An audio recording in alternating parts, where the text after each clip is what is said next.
But to base your entire diet off of mainly vegetables is a bad idea, no matter what the vegans want you to think. The documentary on veganism coming soon, so make sure you subscribe. Hey there, what is going on, guys? So unfortunately, we will be responding to Jake Tran for the 4th time on this channel. I've already responded to his other videos claiming that plant-based meat, oat milk, and cultured meat are a scam. All of those videos were filled with absolute nonsense, and his new video we're going to be covering today on vegetables being a scam is no different. It is very clear that he is slowly falling for, or has already fallen for, the whole animal-based diet trope online. He even claims toward the end of his video on vegetables that he has a video coming out on veganism in particular, which of course I will be responding to. If you watch his videos, especially his most recent one we'll be responding to today, he cites Ken Berry, a supposed carnivore who has been caught not being carnivore, and Paul Saladino, somebody who tried the carnivore diet, even called himself the carnivore MD, realized that being carnivore was incredibly stupid, and now introduces plants into his diet daily. He still identifies as animal-based and has made plenty of content opposing the consumption of vegetables. And before getting right into the nonsense, this is just my usual reminder that I give for debunked videos of this nature, that they take a massive amount of time to produce. So if you're able to help support the channel through Patreon, please click the link below in the pinned comment. And if you can't afford to support the channel financially, liking, commenting, and sharing can go a long way. Alrighty, let's get into this absolute cringe. What if we told you that the whole eat your vegetables thing was a flat-out lie? What if vegetables are not actually all that healthy? What if plants have complex defense mechanisms to deter animals from eating them?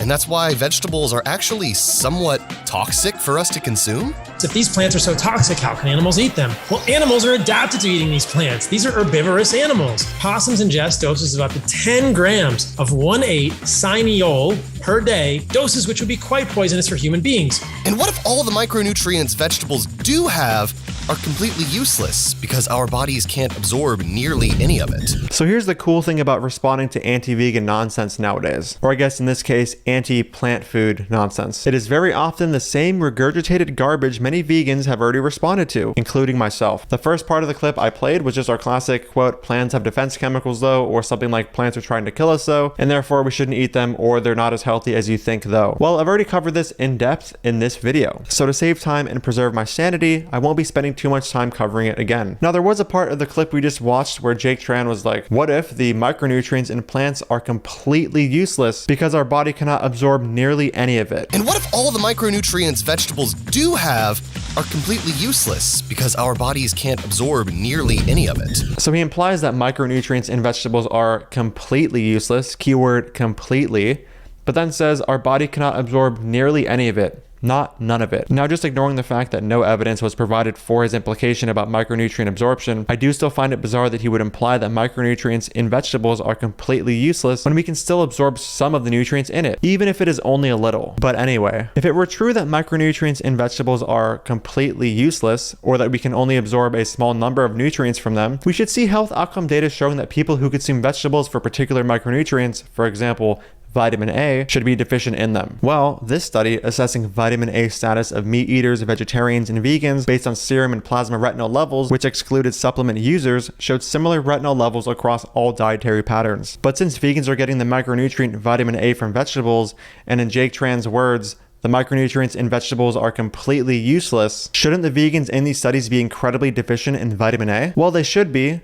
but they're not. Maybe Jake Tran is full of shit. What about vitamin B1? Well, here are some sources of food you can get vitamin B1 from. While most of these aren't vegetables, people who like to claim that vegetables steal micronutrients from you or prevent you from absorbing them make very similar claims about foods like fortified cereals and oatmeal. And given the carnivore and animal-based dieters Jake decided to cite in his video, I think it's fair to assume he also thinks that the micronutrients in these foods are similarly completely useless. Of course, he may not have this belief, but if you're familiar with the whole anti-plants rhetoric online and that whole group, you'll understand why I'm making this inference. So in this study, when comparing vitamin B1 status between vegans, vegetarians, and meat eaters, vegans who get their B1 from plant foods had the highest levels of 36.4 nanomoles per liter. This is yet again another example of micronutrients in plants being useless because of anti-nutrients though. What if eating too much celery has been linked to miscarriages and infertility? What if eating too much kale has been linked to thyroid disease and kidney stones? So get this, guys. When I go to the description of Jake Tran's video to see his evidence for this claim about celery, I see this. Beautiful. And while he is making the claim about too much celery being linked to infertility and miscarriages and too much kale being linked to thyroid disease and kidney stones, his source on the screen is shown to say either PubMed.com, PharmEasy.in, and WebMD.com. No specific link for me to look into. Amazing. Next time I want to cite a study, instead of citing the actual specific link, I'll just put the internet. Also, I wouldn't be surprised to find out that consuming too much of any food could lead to bad outcomes. You can drink too much water and literally kill yourself. Is water now a scam? And yet today, all these vegetables have this magical aura around them.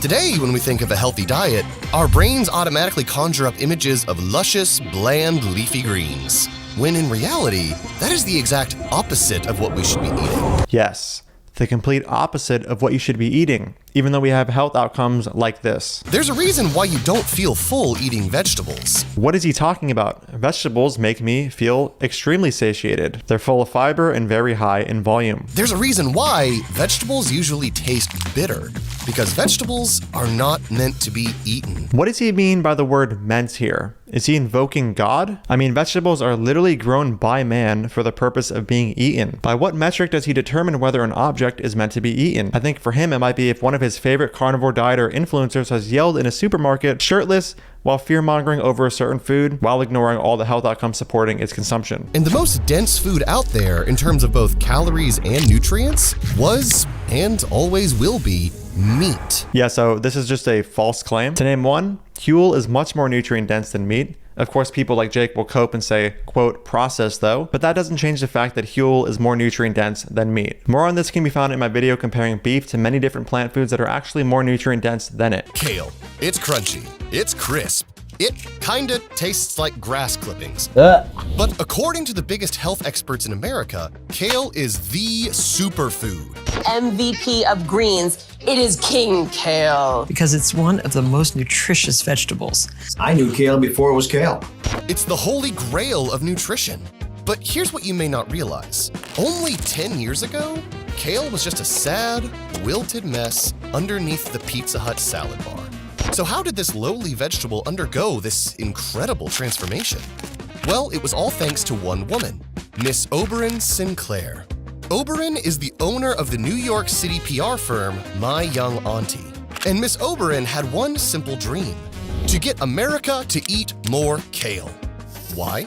Because I've been trying to convert people for years to eat in a healthy way. I've always loved kale. It is an amazing vegetable. And so, she used her skills to make kale the hottest thing since avocado toast. She got Beyonce to wear a kale sweatshirt. She convinced New York restaurants to put kale on their menus. She even created a fake Facebook page for the American Kale Association, which isn't even a real association. She literally made it up out of the air. And yet, somehow, it worked. Kale. Kale. Kale. Kale. Kale. Kale. Kale. Today, you can find kale everywhere. It's being massaged into salad. It's being blended into smoothies.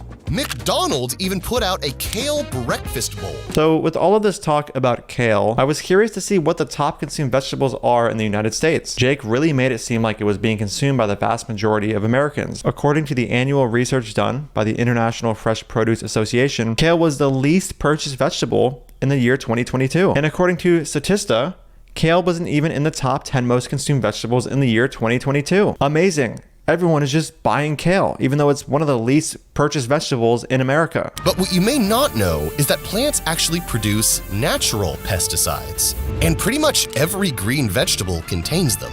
These natural pesticides can cause digestive disorders, headaches, asthma, and a whole list of autoimmune diseases, all in an effort to convince you never to eat this plant again. So Jake claims that the anti-nutrients in plants can cause digestive disorders, headaches, asthma, joint pain, and other allergic reactions. His evidence for this claim is a sentence from a carnivore diet doctor's article that just claimed all of this without a source. Jake Tran's epistemic standards are truly groundbreaking and we should all adopt them. He also says that anti-nutrients in plants are put there by plants in an effort to prevent you from eating them. So I guess Jake Tran thinks that plants have intentional states? I would love to see the evidence for that.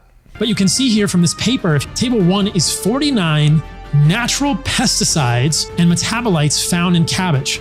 They mention below this chart in the explanation Allyl isothiocyanates induced papillomas of the bladder in male rats. A neoplasm that is unusually rare in control rats was classified by the National Toxicology Program as carcinogenic. Allyl isothiocyanate occurs in cabbage. Big shocker here.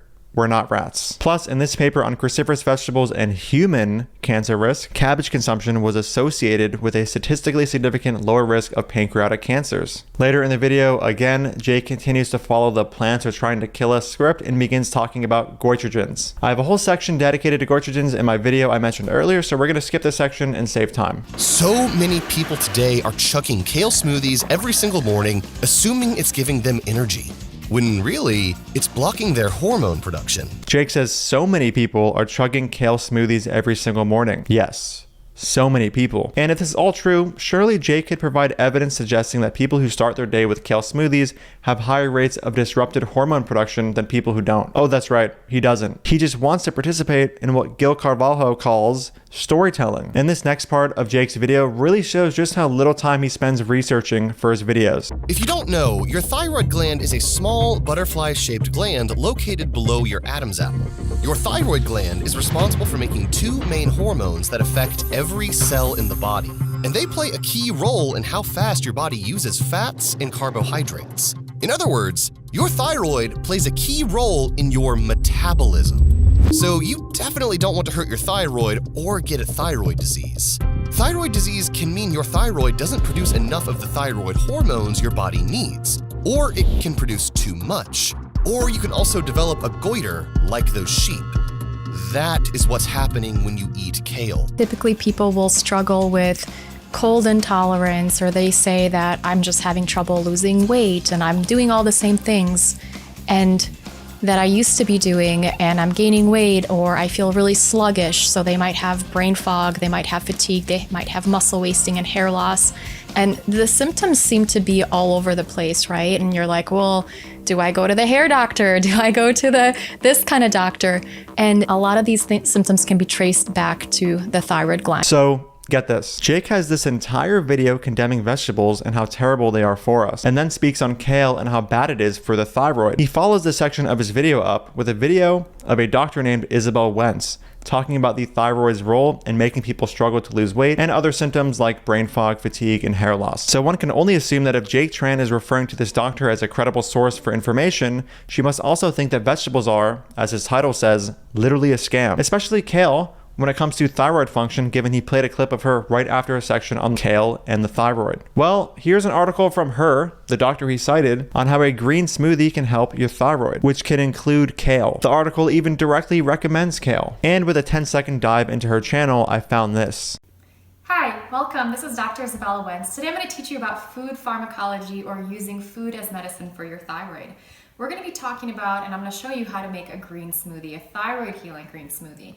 70% of people with Hashimoto's say that having a green smoothie makes them feel better. In fact, we see improvements in energy, we see improvements in mood, and we see improvements in weight. And these are actually the top 3 symptoms that people struggle with thyroid disease. So green smoothies are a really, really great way to get nutrition into your body, and they don't require that your digestive system is working at 100%. I wonder how this doctor, who recommends vegetables and kale consumption for the thyroid, would feel about being featured in Jake Tran's video trying to support the claim that vegetables are a scam. And as if pesticides and goitrogens aren't enough, green vegetables are known to be sponges for dangerous bacteria.